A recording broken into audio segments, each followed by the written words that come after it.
گرمی کے پھلوں کی کہانی۔ ایک دن گرم موسم نے سب کو بے چین کر دیا۔ سورج کی تیز شعاعوں نے زمین کو پگھلا دیا تھا اور ہر طرف گرمی کا راج تھا۔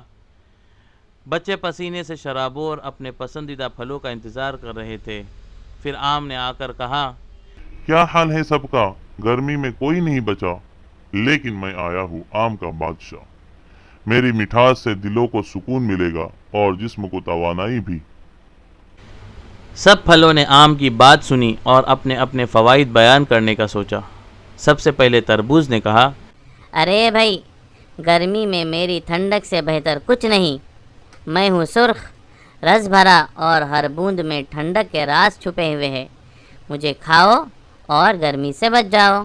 پھر خربوزہ بولا، ہاں، تربوز کی بات درست ہے، لیکن میں بھی کم نہیں۔ میں ہوں میٹھا، نرم اور جوس سے بھرا۔ میری کاش کھاؤ اور جسم میں تازگی آ جائے۔ لیمو بھی چپ نہ رہ سکا۔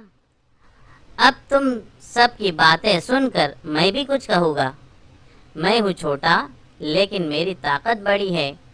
میرا ٹھنڈا جوس بنا کر پیو، گرمی کا زور ٹوٹ جائے گا اور دل خوش ہو جائے گا۔ انگور ہنستے ہوئے بولا، سب سے چھوٹا ہوں، لیکن میرے اندر طاقت چھپی ہوئی ہے۔ کالے اور ہرے رنگ میں آ کر میں تمہیں توانائی دوں گا اور تمہیں چمکدار بناؤں گا۔ سب پھلوں نے مل کر کہا، گرمی کا مقابلہ کرو اور قدرت کے ان رنگین تحفوں کا مزہ لو۔